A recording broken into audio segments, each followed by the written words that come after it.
Hello friends, welcome to my YouTube channel. आज हम बात करेंगे chiller capacity and cooling tower capacity calculation के बारे में। चिलर की कितनी कैपेसिटी चाहिए होती है हमें एज़ पर कूलिंग लोड, और कूलिंग टावर की कैपेसिटी कितनी चाहिए हमें, उसकी जो कैलकुलेशन है वो हम कैसे करते हैं वो हम आपको आज बताएंगे।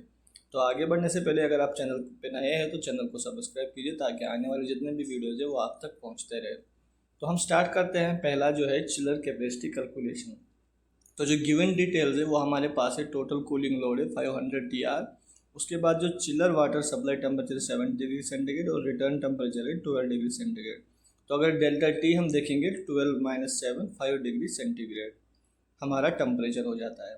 फॉर्मूला कौन सी होती है हमारा? Capacity TR, ton of respiration होता है, फ्लो गैलन पर minute into delta T divide by 500, ये हमारी फॉर्मूला होती है।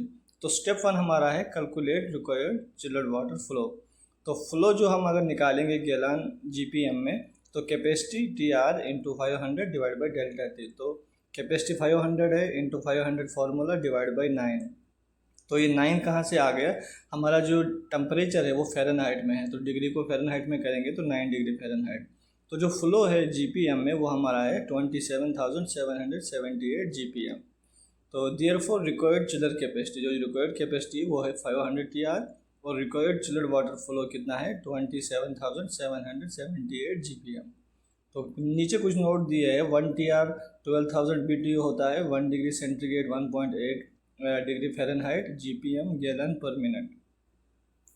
अब हम दूसरे की बात करेंगे, कूलिंग टावर कैपेसिटी कैलकुलेशन कैसे निकालते हैं। इसमें भी हमारे पास गिवन डिटेल है। Chiller capacity 500 TR, condenser water inlet temperature 37, condenser water outlet temperature 32, cooling tower range 5, cooling tower approach 3। तो फार्मूला है capacity TR flow into delta T Fahrenheit में डिवाइड बाई 500। तो स्टेप 1 रहेगा calculate required condenser water flow. Flow GPM में है, capacity into 500 divide by delta T. Same formula रहेगा। 500 capacity है, 500 formula का डिवाइड बाई 9।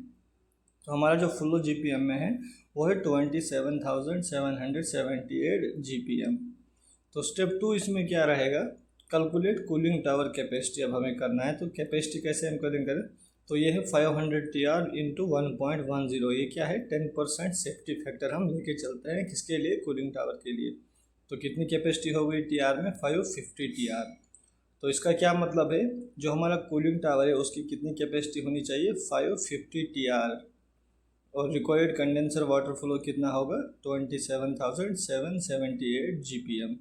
तो ये हमारी सारी कैलकुलेशन हो गई chiller capacity and cooling tower के लिए। तो कुछ इस तरीके से हम अपना जो हम नई लोकेशन पे चिलर लगाते हैं उसकी और जो कूलिंग टावर है उसकी कैपेसिटी कुछ इस तरीके से इस फार्मूला से हम कैलकुलेट कर सकते हैं। ये चीज़ें हमें गिवन दी रहती है कि हमें इतना लोड है, इतना टेम्परेचर चाहिए, तो उसके अकॉर्डिंगली हम उसकी कैपेसिटी निकाल सकते हैं कि हमें कितना चाहिए।